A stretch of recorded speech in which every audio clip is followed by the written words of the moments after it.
시청자 여러분 안녕하십니까? BTV 주간 종합 뉴스 시작합니다. 인천시는 지난해 12월 제2차 도시철도망 구축 계획을 발표했습니다. 인천 도심을 순환할 3호선이 1순위로 반영됐는데요. 3호선의 연안부두역을 포함시켜야 한다는 주장이 옹진군 지역에서 강하게 나오고 있습니다. 이재호 기자의 보도입니다. 송도에서 출발해 검단 신도시까지 이어질 인천 순환 3호선 1단계 구간. 지난 12월에 발표된 제2차 인천도시철도 구축계획에 반영돼 인천시가 1순위로 놓고 추진하고 있습니다. 인천의 중심지를 잇는 핵심 노선이 될 것으로 큰 기대를 모으고 있지만 옹진군 지역에선 반발의 목소리가 커지고 있습니다. 옹진군이 요청한 연안부두역이 이번 계획에서 빠졌기 때문입니다. 옹진에선 3호선이 연안부두를 경유해야 한다는 주장이 지속적으로 제기돼 왔습니다. 연안부두는 섬 주민들이 육지로 나오는 유일한 통로인데 연계 교통수단이 적어 3호선 연결이 필요하다는 겁니다. 아울러 대중교통 요금으로 여객선을 탈 수 있는 인천 아이 바다 패스의 시행으로 섬 관광객 증가가 예상되는 가운데 3호선이 연안 여객터미널을 경유하면 관광 활성화에 크게 기여할 것으로 보고 있습니다. 이에 인천시의회 신영희 의원은 지난 21일 5분 자유발언을 통해 연안부두역 신설을 재검토하라고 인천시에 강력 촉구했습니다. 버스 외에는 선택지가 없습니다. 버스는 배차 간격이 길고 도심지까지 1시간 이상 소요되는 경우가 많아 교통 불편이 매우 심각한 상황입니다. 이러한 교통 사각지대를 해소하고 인천시의 균형 발전을 위해서라도 연안부두역 신설은 반드시 필요하다고 생각합니다. 인천시는 3호선 연안부두역 신설에 난색을 표하고 있습니다. 3호선이 연안부두 쪽으로 우회할 경우 경제성 분석값이 크게 낮아져 국토부 승인을 받기가 어려워진다고 판단하고 있기 때문입니다. BTV 뉴스 이재호입니다. 경제 자유구역인 송도와 청라, 영종에는 상가들이 많은데요. 하지만 문을 닫는 점포들이 늘면서 공실률이 높아지고 있습니다. 인천시의회는 상권 활성화가 시급하다며 대책 마련을 촉구했습니다. 이정윤 기자의 보도입니다. 송도 국제도시의 한 상점가. 점심시간인데도 거리가 썰렁합니다. 안쪽으로 들어가 보니 비어있는 상점들이 한두 곳이 아닙니다. 텅 빈 상점마다 임대문이 현수막이 걸려 있습니다. 상권이 무너지면서 빈 점포가 빠르게 늘고 있는 겁니다. 지난해 4분기 기준 송도 상권 공실률은 8%, 청라는 5%, 영종은 25.8%에 달합니다. 인천시 의회에선 대책 마련을 촉구하는 목소리가 나왔습니다. 공급 과잉의 높은 분양가, 시장 침체 등 복합적인 요인으로 인천의 경제축이 무너지고 있다는 지적입니다. 경기가 안 좋을 때 시민들은 지갑을 닫아버리고 자영업자는 그 직격탄을 맞게 된단 말입니다. 특히 요식업, 카페, 부동산 중개업 이런 곳들이 지금 너무나 어렵습니다. 김 의원은 임차인의 영업권을 보장하는 환산보증금 제도를 적극 홍보하고 인천경제청 인증 우수 중개업자 제도를 도입할 것을 제안했습니다. 인천경제청은 우선 상가 공급과 수요를 분석해 제도 개선을 검토할 예정입니다. 서울시 같은 경우에는 워낙 가로수길 같은 게 42% 공실률이 높고 그래서 주상복합 상가 의무 비율 축소 이런 조치들을 지금 1월 달에 하고 있고요. 그래서 저희도 상가 공급과 이제 수요에 대해서 좀 면밀히 분석을 해서 경제청은 김 의원이 제안한 제도들에 대해서도 적극 검토하겠다고 밝혔습니다. BTV 뉴스 이정입니다. 지난해 인천 갯벌을 유네스코 세계 자연유산 2단계로 등재하기 위한 노력이 이어졌지만 반대 여론에 부딪혀 결국 무산됐는데요. 이후 시민사회를 중심으로 유네스코에 별도 신청서를 제출하는 방안이 추진되고 있습니다. 실제 등재 가능성은 낮지만 유네스코 등재를 위한 시민들의 강한 의지를 드러내겠다는 취지입니다. 보도에 김지영 기자입니다. 지난 2021년 충남 서천을 비롯한 국내 갯벌 1단계 구역이 유네스코 세계 자연유산에 등재됐습니다. 이후 국가유산청은 지난 1월 전남 무안과 고흥, 여수갯벌을 한국의 갯벌 2단계 구역으로 유네스코 세계자연유산 등재를 신청했습니다. 인천갯벌은 결국 2단계 등재 목록에서 빠졌습니다. 60여 개 시민단체를 중심으로 인천 갯벌 유네스코 등재 추진 시민협력단을 출범시키는 등 지역사회의 노력이 이어졌지만 끝내 지역 내 반대 여론을 극복하지 못한 겁니다. 그럼에도 시민단체를 중심으로 인천 갯벌 유네스코 등재를 위한 움직임은 계속되고 있습니다. 지역 시민단체들이 유네스코 세계자연유산위원회에 민간 차원의 별도의 신청서를 제출하는 방안을 추진하기로 한 겁니다. 인천 시민들의 의지와 그 필요성에 대한 어필 차원에서 그냥 손 놓고 기다리는 것은 아니다라는 동의하에 지금 민간 차원에서 별도의 신청서를 작성해서 전달을 하고자 합니다. 신청서 초안은 이미 완성됐습니다. 강화 남단갯벌과 영종, 송도갯벌, 그리고 대이작도와 장봉도갯벌 등 총 6개 구역이 포함됐는데 최종본이 준비되는 대로 유네스코 세계자연유산위원회를 포함한 관련 기구에 전달할 예정입니다. 실질적으로 인천 갯벌의 중요성들에 대한 인식 정도가 더 환기가 될 수 있을 거라는 생각이 더 들고요. 인천 갯벌의 세계자연유산 등재를 좀 견인하는 역할들을 해나가지 않을까 하는 것. 다만 이번 시도가 공식적인 절차에 따라 이루어지는 것이 아닌 만큼 이번 시도가 실제 인천 갯벌에 대한 세계자연유산 등재 신청으로 이루어질 수 있을지는 미지수입니다. BTV 뉴스 김지영입니다. 인천시는 전국에서 처음으로 소상공인을 위한 반값 택배 지원 사업을 추진하고 있습니다. 일반 택배비가 1,500원으로 저렴해 좋은 반응을 얻고 있는데요.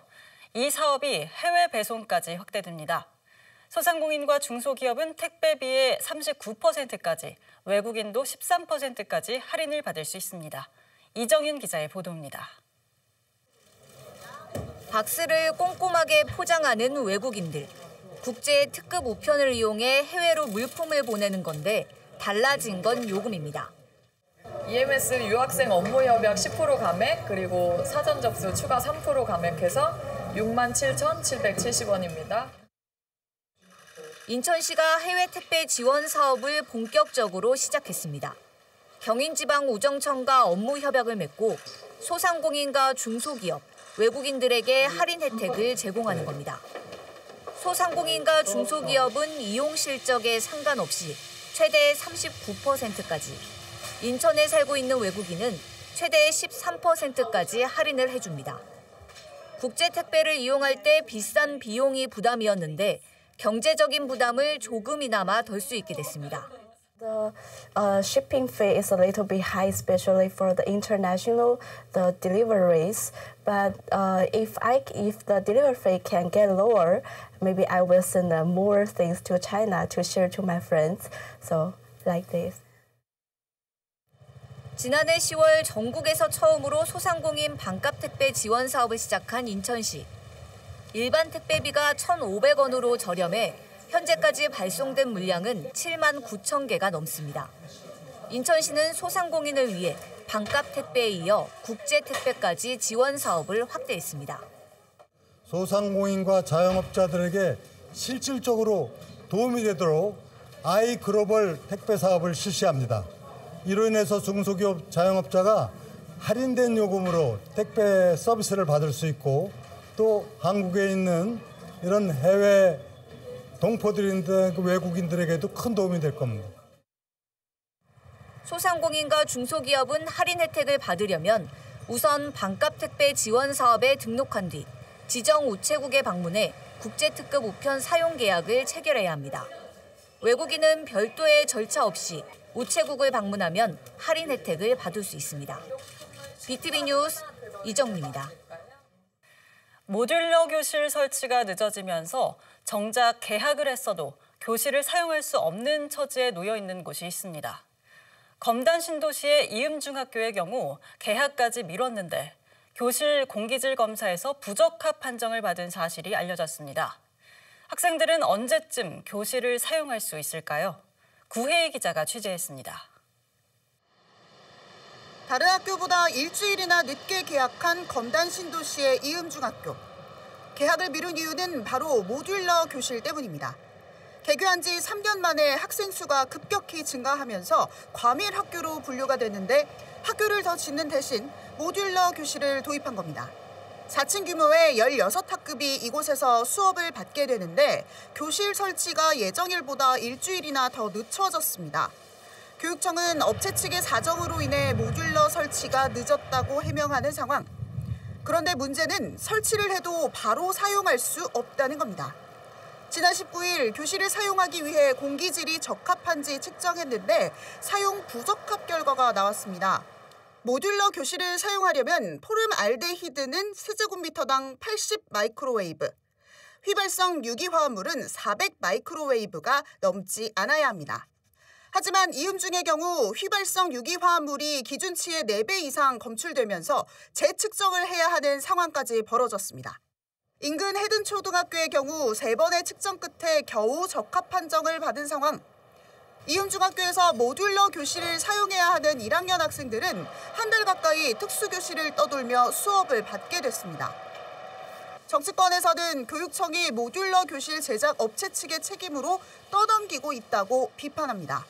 업체만의 잘못이 아니라 그 주체는 교육청이기 때문에 교육청에서는 다시는 이런 일이 있으면 안 되는 거고, 이게 단순한 어떤 업무적 실수로 끝날 수 있는 게 아니라 한 학교의 학생들이 수업을 못하는 상황이 발생된 거기 때문에 그 부분에 있어서는 명확하게 책임 소재를 파악하고 이런 일이 없게끔 재발 방지를 해야 된다고 생각합니다.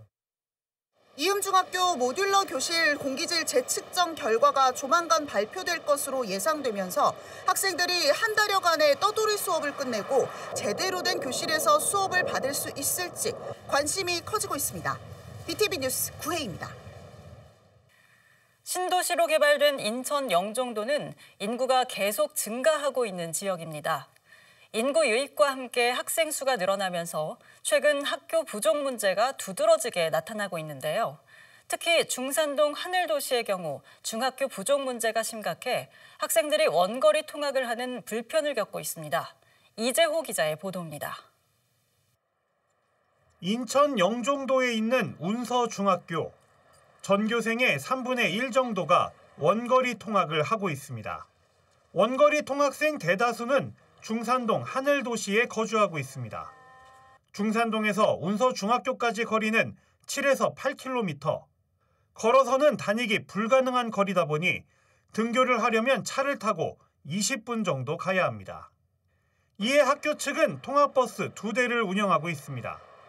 문제는 통학버스 탑승 시간이 아침 7시부터로 너무 빠르다는 것.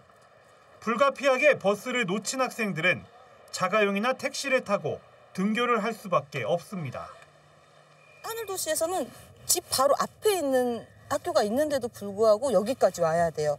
애들이 아침부터 너무 힘들게 학교를 가야 되고 또 학교에서 수업 끝나고 집으로 오는 시간도 너무 길고 힘들게 오고 그러면 아이들이 그 이외에 여가 시간을 보내기도 힘들잖아요. 하굣길 상황은 더 심각합니다. 등교 시간엔 그나마 통학버스를 타면 되지만 하교 시간엔 운행하지 않기 때문입니다. 이에 지역에선 하교 시간에도 통학버스를 운영해 줄 것과 운행 횟수를 늘려달라는 요구가 나오고 있습니다. 예산이 부족하기 때문에 하교 시간에 이제 통학버스를 이용을 못 하는데 좀 나중에 추경을 통해 가지고 이제 하반기 예산 배정을 할 때는 등교뿐만 아니라 하교 시간에도 운행이 될 수 있게끔 그렇게 예산 배정을 했으면 좋겠다는 바람입니다. 아울러 영종도 인구가 빠르게 증가하고 있는 만큼 하늘도시 중학교 신설에 모든 행정력을 집중해달라고 촉구했습니다. 현재 중산동 하늘도시에서 운서중이나 영종중학교로 차를 타고 원거리 통학을 하는 학생은 700명이 넘는 것으로 집계됐습니다. BTV 뉴스 이지호입니다.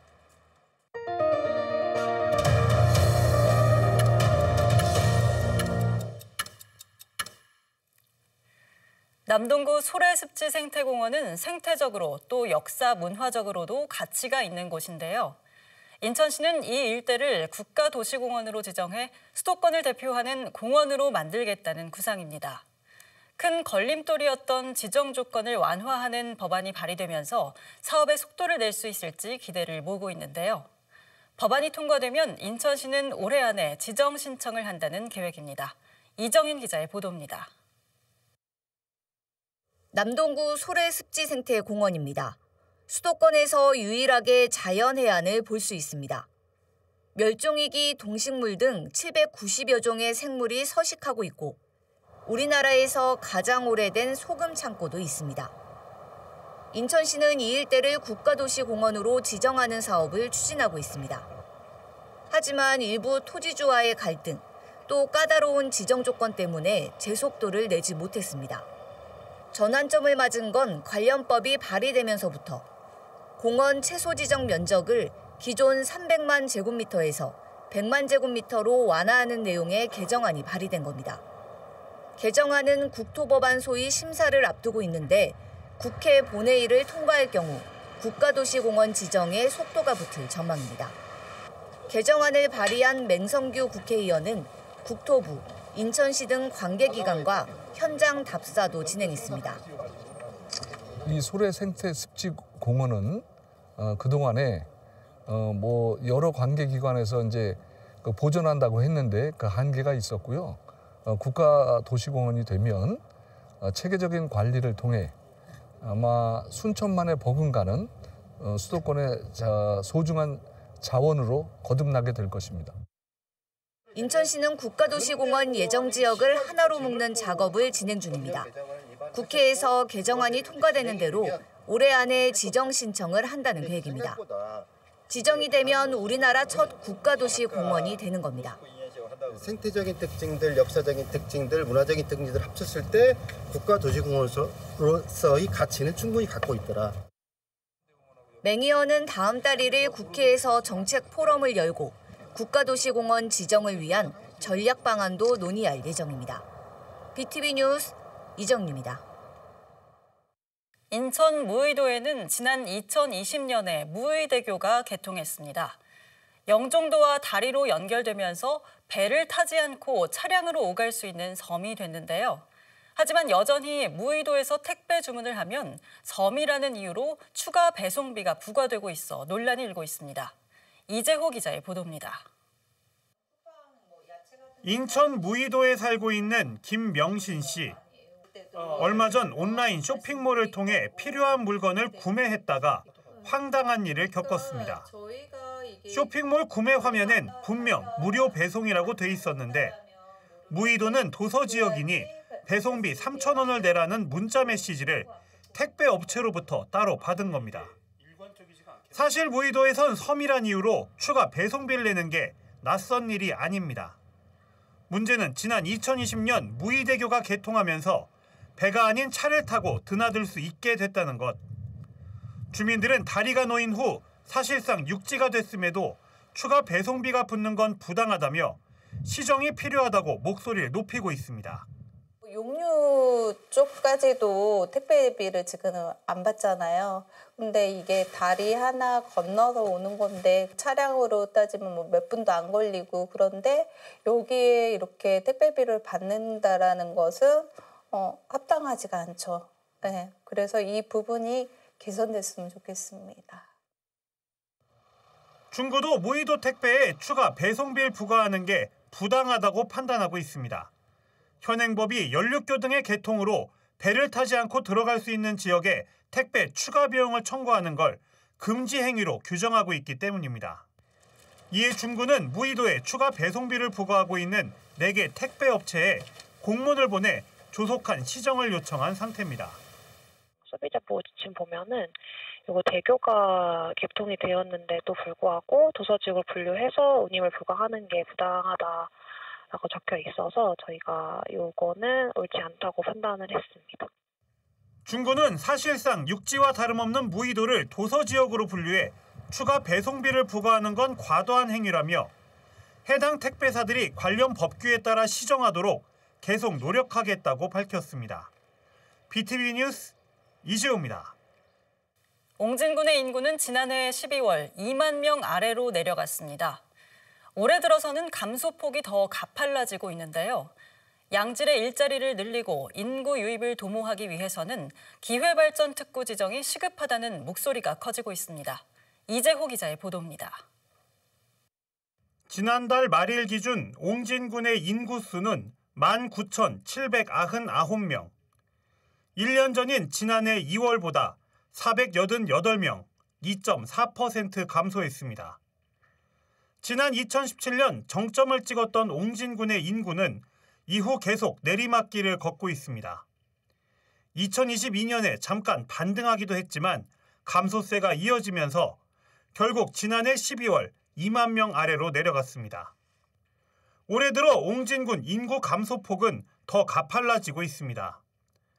지난해엔 월 평균 31.75명이 감소했지만 올해는 2달 만에 벌써 200명 가까이가 줄어들었습니다. 감소폭이 지난해보다 3배 이상 커진 겁니다. 지역에선 옹진군의 인구 감소를 막기 위한 특단의 대책 마련이 시급하다는 목소리가 커지고 있습니다. 특히 양질의 일자리를 늘리고 인구 유입을 도모하기 위해 기회발전특구 지정이 반드시 필요하다는 의견이 나오고 있습니다. 기회발전특구는 지역 균형 발전을 위해 정부가 지자체의 특화 산업을 적극 지원하는 제도로 현재 전국 비수도권 14개 시도에 48곳이 운영되고 있습니다. 서해오도 쪽에는 해산물이 엄청 잘 나와서 그거를 가공 사업을 통해서 제4, 제5의 기대치를 만들 수 있는데 지금 계속 1차밖에 저희가 생산을 못하고 있는 거잖아요. 현물로다밖에 못 파니까. 그러니까 그런 게 이제 앞으로 이루어진다면은 젊은층이 들어와서 먼 미래를 보고. 하지만 옹진군은 수도권인 인천에 속해 있다는 이유로 기회발전특구 신청조차 하지 못하고 있습니다.